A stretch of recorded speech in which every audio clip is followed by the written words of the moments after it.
प्रिय राजाओं की दूसरी पुस्तक 20वां अध्याय पहले वचन से। उन दिनों में या उस समय में, किन दिनों में बताइए? उन दिनों में, ठीक है। यहाँ उन दिनों में लिखा गया है, तो उन दिनों में यानी ऐसे हो रहे दिनों में। तो फिर हमें पता करना है उन दिनों में, उस समय में क्या हो रहा था। ये हम देखेंगे 18वां अध्याय शुरू के 2 वचन। एला के पुत्र इज़राइल के राजा होशे के तीसरे वर्ष में यहूदा के राजा आहाज का पुत्र हिजकिय्याह राजा हुआ। जब वह राज्य करने लगा तब 25 वर्ष का था और 29 वर्ष तक यरूशलेम में राज्य करता रहा। उसकी माता का नाम अब्बी था, जो जकर्याह की बेटी थी। प्रिय हिजकिय्याह 29 वर्ष तक राज्य किया। जब वो राज्य करना प्रारंभ किया, उसकी आयु 25 वर्ष थी। 13वां वचन। हिजकिय्याह राजा के 14वें वर्ष में अशूर के राजा सन्हेरीब ने यहूदा के सब गढ़ वाले नगरों पर चढ़ाई करके उनको ले लिया। थोड़ा काउंटिंग करना है, ध्यान से सुने। हिजकिय्याह राजा पूरे कितने वर्ष तक राज्य किया? कितने वर्ष? 29 वर्ष।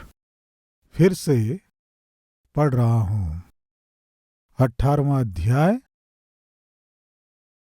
2 वचन। जब वह राज्य करने लगा तब 25 वर्ष का था और 29 वर्ष तक यरूशलेम में राज्य करता रहा। वह 25 वर्ष की उम्र में राज्य करना प्रारंभ किया, 29 वर्ष तक राज्य करता रहा। उसके 29 वर्ष के राज्य काल में, यानी 14 वर्ष प्लस और बचा कितना है? 15 वर्ष इज इक्वल टू 29 वर्ष। इस 29 वर्ष के राज्यकाल में 14वें वर्ष में, यानी उसकी उम्र अभी कितनी है बताइए? 25 वर्ष और 14 वर्ष कितने हुए? बताइए बताइए। 39 वर्ष हुए। आप इस उम्र को और समय को याद रखिए, आवश्यक है। जब वो 39 वर्ष का हुआ और जब शासन कर रहा था, तब उसके शासन का 14वां वर्ष चल रहा था। ऐसे समय में हिजकिय्याह के जीवन में एक संकट आ पड़ा, एक समस्या आ पड़ी। क्या थी वो समस्या? कहने से उसका अधिकार ही समस्या में पड़ गई।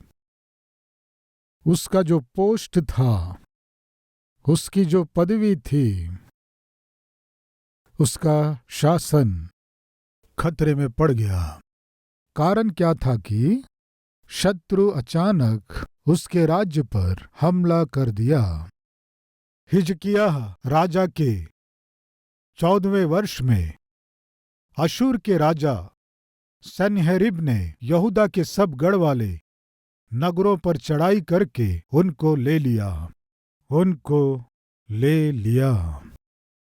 प्रिय यहूदा देश के गढ़ वाले सारे नगरों को चारों ओर से घेर लिया, यानी सारे मुख्य नगरों को अपने अधीन करना है। ये सोचकर बहुत ही ताकतवर शत्रु अशूर साम्राज्य पर शासन करने वाला सन्हेरीब एकदम से आ गया।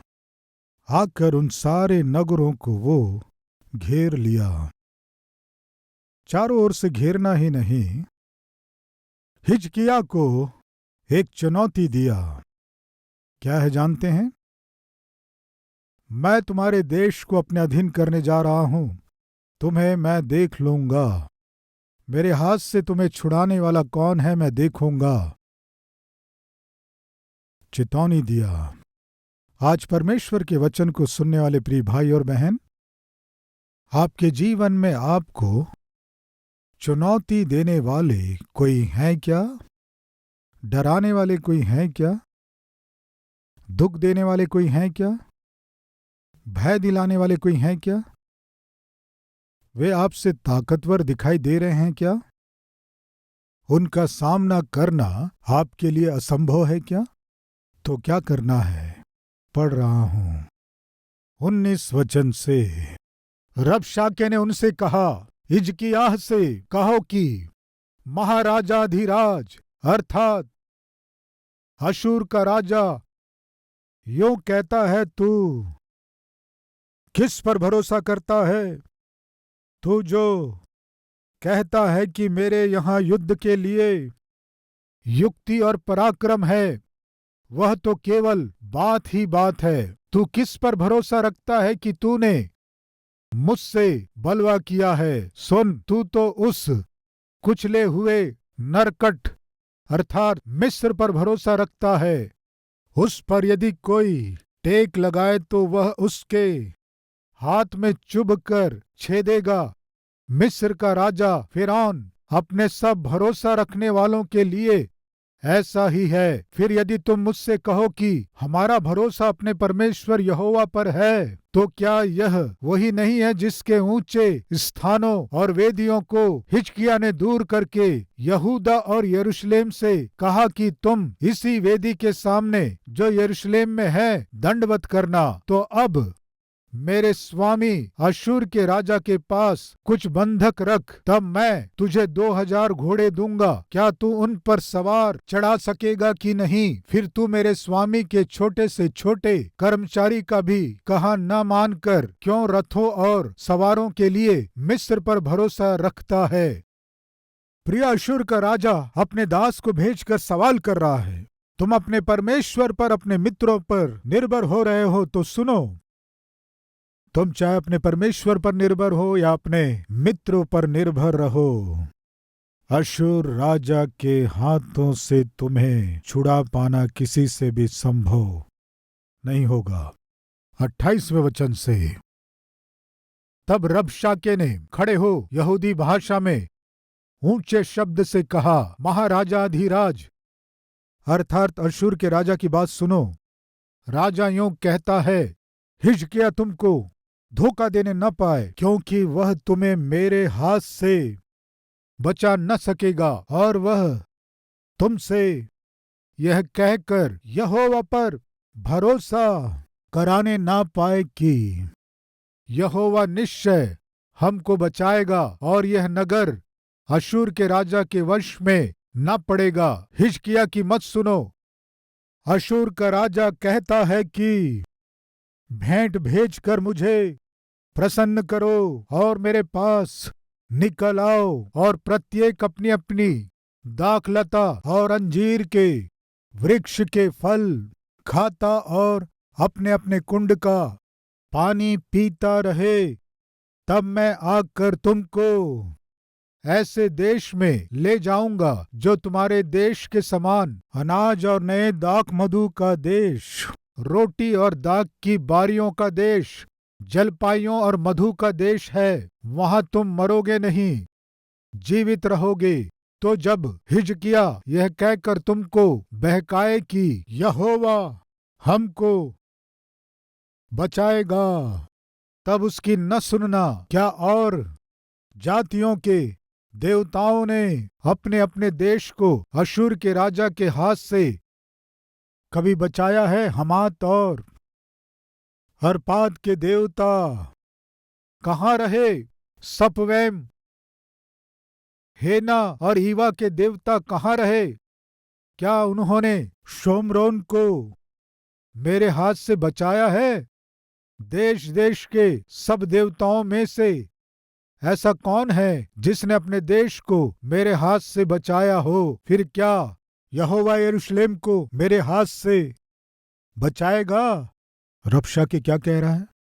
हिजकिय्याह तुमसे क्या कह रहा है? तुम निडर रहो। हम जिसकी उपासना करते हैं यहोवा हमें छुड़ाएगा। हमारा शत्रु हमसे बलवान होने पर भी, जिसने कभी हार देखा ही ना हो, ऐसा सामर्थी होने पर भी हमारा परमेश्वर हमारे शत्रु को हराकर हमें विजय दिलाएगा। इस तरह हिजकिय्याह कह रहा है ना। विश्वास कर रहे हो क्या? मत करना। हम फलाने देश पर आक्रमण किए। उस देश में रहने वाले कोई भी देवता हमें रोक ना सके। ये कहते हुए लिस्ट दिखा रहा है। हमात और अर्पाद के देवता कहाँ रहे? सपवेम, हेना और ईवा के देवता कहाँ रहे? लिस्ट दे रहा है। हम इन देशों पर आक्रमण किए, इन देशों के देवता हमें रोक ना सकी। इस देश के ऊपर हम गए, उस देश में पूजे जाने वाली देवता हमारा सामना नहीं कर सकी। तो क्या यहोवा हमारा सामना कर सकता है क्या? तुम जिसकी उपासना करते हो वो परमेश्वर हमें रोक सकता है क्या? हिजकिय्याह की बातें तुम सुनकर अपनी जान ना गवाओ। एक काम करो, स्वयं की इच्छा से तुम हमारे अधीन हो जाओ। हम तुम्हें सुख देंगे, तुम्हें शांति देंगे, तुम्हें समृद्धि से भोजन देंगे। तुम हमारे अधीन हो जाओ। अनावश्यक हिजकिय्याह की बातों को सुनकर, हार कर हमारे गुलाम बनकर अनावश्यक अपने जीवन को क्यों नाश करना चाहते हो? प्रिय, इस तरह उन्हें चुनौती दिया। हर एक नगर के चारों ओर अपनी सेना को रखा। कौन से वर्ष में? हिजकिय्याह के राज्य के 14वें वर्ष में। तब हिजकिय्याह की उम्र 39 वर्ष थी। कृपया सावधानी से ध्यान दीजिए। हिजकिय्याह के राज्य के 14वें वर्ष में उसके राज्य के ऊपर खतरा आ पड़ा। उन दिनों में, किन दिनों में? 20वां अध्याय पहला वचन। उन दिनों में, किन दिनों में? क्या समझ में आया? उसका अधिकार जब समस्याओं में पड़ा, उन दिनों में। उसका राज्य संघर्षों में से गुजर रहा था, उन दिनों में। मेरा काम हो गया। इस तरह की मानसिक चिंता शत्रु जब उत्पन्न किया, उन दिनों में एक और समस्या आ गई। क्या थी वो? बीमारी की समस्या। उसका राज्य ही खतरे में पड़ गया था। बहुत दुख उठा रहा था ऐसे समय में। शत्रु सन्हेरीब चेतावनी देकर एक और मानसिक रूप से, शारीरिक रूप से, आत्मिक रूप से भय उत्पन्न किया, चुनौती दे रहा था। उसे बहुत ही डरा दिया था। ऐसे दिनों में हिजकिय्याह के ऊपर एक और समस्या पड़ी। एक और समस्या का सामना करना पड़ा। क्या थी? बीमारी। सामान्यतः एक राजा का राज्य खतरे में पड़ जाता है, तब उसका अधिकार जब खतरे में पड़ जाता है, उसकी संपत्ति खतरे में पड़ जाती है, उसकी आर्थिक स्थिति खतरे में पड़ जाती है। अचानक कोई युद्ध करने आ गया समझो, उस युद्ध में बहुत से सैनिकों को खोना पड़ता है। और उतना ही नहीं, और उसके जो युद्ध के सामग्री है उसे भी खोना पड़ता है। घोड़ों को खोना पड़ता है, सवारों को खोना पड़ता है, सेना को खोना पड़ता है। फलस्वरूप आर्थिक स्थिति भी डावाडोल होने लगती है। क्यों जानते हैं? युद्ध होना है तो एक और सेना को तैयार करना है, सेना के लिए आवश्यक सामग्री को इकट्ठा करना है। सेना में सैनिक जब मरते जाते हैं और भी सैनिकों को तैयार करना पड़ता है। जब सामग्री खत्म होती जाती है और भी इकट्ठा करना पड़ता है। सामान्यतः किसी देश में युद्ध आ पड़ी तो उस देश की आर्थिक स्थिति अस्त व्यस्त हो जाती है। सामान्यतः किसी देश में युद्ध की स्थिति आ पड़ी तो केवल अधिकार ही नहीं, सबके जीवन, सबकी संपत्ति और धन दौलत यानी आर्थिक स्थिति अस्त व्यस्त हो जाती है। एक ओर अधिकार खतरे में पड़ गई थी और दूसरी ओर उसकी आर्थिक स्थिति भी खतरे में पड़ने जा रही थी। और दूसरी ओर उसने जिन लोगों पर भरोसा किया उन सब का भरोसा भी टूटने जा रहा था। ऐसे अस्त व्यस्त परिस्थितियों में उसे उस वर्ष गुजरना पड़ा। इसे ना भूलें। वो कौन सा वर्ष था? हिजकिय्याह के राज्य के 14वें वर्ष में, जब वो शासन कर रहा था। उसके 14वें वर्ष में उसका अधिकार, आर्थिक स्थिति, सारे लोगों के जीवन खतरे में पड़ गए। उन दिनों में एक और समस्या इस 39 वर्ष के राजा के जीवन में आ पड़ी। क्या थी वो समस्या? देखेंगे। 20वां अध्याय, पहला वचन। उन दिनों में, अधिकार जब समस्याओं में पड़ा, उन दिनों में हिजकिय्याह ऐसा रोगी हुआ कि मरने पर था। ये क्या है जी? अधिकार समस्या में पड़ गया, आर्थिक व्यवस्था समस्या में पड़ गई, सबका भविष्य समस्याओं में पड़ गया। उन सब की अगुवाई जिसे करना था, वो भरोसेमंद राजा, हिम्मत से सामना करना था, और सामना करने के दिनों में उसका स्वास्थ्य ही समस्या में पड़ गई। हिजकिय्याह राजा का स्वास्थ्य बिगड़ गई। उम्र कितनी थी? 39वां वर्ष। कौन से वर्ष? 14वें वर्ष, यानी उसके राज्य के 14वें वर्ष में हिजकिय्याह राजा के जीवन में कुछ भी, बताइए क्या हुआ? कुछ भी सही नहीं हो रहा था। प्रियो, आज हमारे बीच कोई है क्या? आज हमारे बीच किसी के भी जीवन में ये 14वां वर्ष है क्या? यानी कुछ भी अनुकूल ना होने वाला वर्ष, कुछ भी अनुकूल नहीं हो रहा ऐसा समय। हम में कोई सोच रहे हैं क्या, पास्टर जी, इस वर्ष मेरे साथ कुछ भी अच्छा नहीं हुआ, इस वर्ष मेरे जीवन में कुछ भी मैं भलाई को देख नहीं पा रहा हूं, खुशी को देख नहीं पा रहा हूं, आर्थिक समस्याएं आ गई हैं, अधिकार के ऊपर समस्याएं। अधिकार यानी वो जिस पदवी में था, वो स्थान। उन दिनों उसकी एक पदवी थी। वो क्या थी? वो देश का राजा था। आज आपकी भी एक पदवी है। क्या है वो पोस्ट? आपके परिवार का पोषण करने का पोस्ट, आपकी नौकरी। हो सकता आपकी नौकरी आज खतरे में पड़ गई हो। आपका पोस्ट, आपकी पोजीशन शायद खतरे में पड़ गई हो। ये नौकरी स्थिर है, आप सोचे, लेकिन आज उसी नौकरी को आप खो दें ऐसी स्थिति आ गई हो। आपकी आमदनी को आप खो दें ऐसी स्थिति आ गई हो। आपके परिवार के लिए अति आवश्यक पोषण खतरे में पड़ गई हो।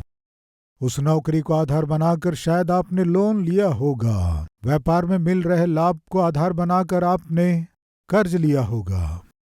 और कुछ लागत लगाना है सोचकर, या और थोड़ा पत्नी और बच्चों को सुखदायक वातावरण दिलाना है सोचकर, एक अच्छे मकान में, एक अच्छी स्थिति में रहना है सोचकर आप लोन लिए होंगे। जिस नौकरी को आधार बनाकर आप लोन लिए हैं, वही नौकरी खतरे में पड़ गई तो? जिस व्यापार को आधार बनाकर आपने लोन लिया है, वही व्यापार खतरे में पड़ जाए तो? कैसे भविष्य का सामना करोगे? कैसे इन चुनौतियों का सामना करोगे? एक और उसका अधिकार खतरे में पड़ गया था, आर्थिक स्थिति खतरे में पड़ गई थी, सबका भविष्य खतरे में पड़ गया था। उस खतरे से कैसे बाहर निकलना है? जब ऐसा प्रश्न मन में उठ रहा था, उसी वर्ष हिजकिय्याह राजा के जीवन में एक और भयानक समस्या आ गई। क्या थी वो समस्या? वो रोगी हो गया था, मरने पर था, चोट के ऊपर चोट। क्यों प्रियो, कई बार कुछ लोगों के जीवन में, कुछ आत्मिक लोगों के जीवन में समस्याओं के बाद समस्याएं आती हैं। हिजकिय्याह सोचा मैं थोड़ा अब संभल रहा हूं, एक और समस्या आ पड़ी। चलो मैं इसमें से निकल गया, ये सोचकर सांस लेने लगा कि नहीं, एक और समस्या आ पड़ी, एक और कष्ट आ पड़ा। इस तरह कष्ट के बाद कष्ट आ पड़ा, संघर्ष के बाद संघर्ष का सामना करना पड़ रहा था। कैसे जीना है सोचने के समय में उसके राज्य के 14वें वर्ष हिजकिय्याह पर एक और भयानक समस्या आ पड़ी। वो क्या है कि वो रोगी हो गया, मरने पर था। उसे जो रोग हुआ था वो रोग क्या था, बाइबल में क्या है देखेंगे आइए। उन दिनों में हिजकिय्याह ऐसा रोगी हुआ कि मरने पर था। ये सिर दर्द नहीं है कि थोड़ी देर में ठीक हो जाए, पेट दर्द नहीं है कि 1-2 दिन में ठीक हो जाए। उसे जो रोग हुआ था वो रोग ले जाने वाला रोग था। एक जवान जो 40 वर्ष का भी नहीं था, इतनी जल्दी वो मरने पर था। ऐसे समय में एक और वो अपने पदवी की रक्षा करते हुए, यानी एक और अपने राज्य की रक्षा कर रहा था, दूसरी ओर अपनी प्रजा की रक्षा करते हुए किसी भी तरह इस मुसीबत से निकल जाऊं जब सोच रहा था, उसी समय वो मरने पर था। क्या करना है, समस्या के बाद समस्या आ रही थी। हिजकिय्याह राजा कैसे इनका सामना कर सकता था। प्रियो, सामान्यतः हमारे पूर्वजों ने क्या कहा करते थे जानते हैं? स्वास्थ्य ही सौभाग्य है। संपत्ति हो ना हो, धन हो या ना हो, अगर स्वास्थ्य है तो कुछ ना कुछ करके जी सकते हैं। स्वास्थ्य ही बिगड़ गया तो धन हो के क्या करेगा? संपत्ति होने से क्या लाभ? अधिकार होने से क्या लाभ? बड़े बड़े महान अधिकारी आज हॉस्पिटल में मृत्यु से लड़ रहे हैं। बड़े बड़े दौलत वाले आज हॉस्पिटल में मृत्यु से लड़ रहे हैं। यानी जब जानलेवा बीमारी हो जाती है, संपत्ति हो सकता है, धन दौलत हो सकता है, सुंदरता हो सकती है, अधिकार हो सकता है, या उसके जितने भी लोग हैं, उसको बचा पाना उतना आसान नहीं है। प्रिय, इसकी जो बीमारी थी वह ठीक होने वाली नहीं थी, जानलेवा बीमारी थी। क्या करना है? हिजकिय्याह क्या किया जानते हैं?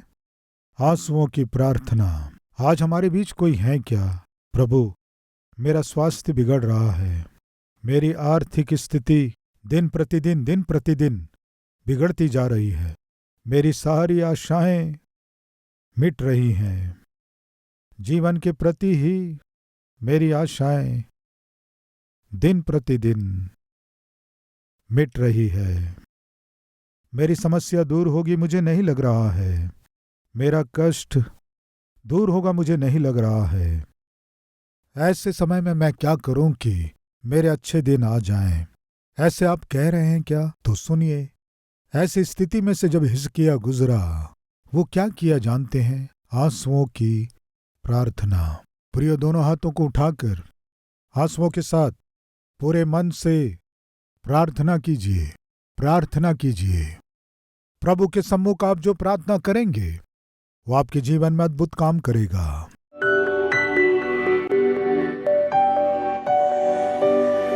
परमेश्वर पिता, आपका धन्यवाद। प्रभु यीशु, आपका धन्यवाद। हमारे जीवन में अद्भुत कार्य करने के लिए धन्यवाद पिता। आपकी ही महिमा, आपकी प्रशंसा, आपकी स्तुति युग युग तक होती रहे। धन्यवाद के योग्य तू है, स्तुति के योग्य तू है, तू विश्वास योग्य परमेश्वर है पिता। हम सब की प्रार्थना को तूने सुना पिता, इसलिए आपका धन्यवाद करते हुए यीशु के नाम से मांगते हैं पिता, आमीन। प्रिय, अब से आप अपने जीवन से प्रभु को दिखा सके ऐसे आत्मिक व्यक्ति के रूप में आप बढ़ सकें, मन से चाहता हूं। इस संदेश के द्वारा आपने आशीष पाया है तो लाइक कीजिए और बहुतों को शेयर कीजिए, और उतना ही नहीं, एक कमेंट कीजिए, उसे मैं पढ़ूंगा, प्रभु की महिमा करूंगा। फिर मिलेंगे, तब तक के लिए शलोम।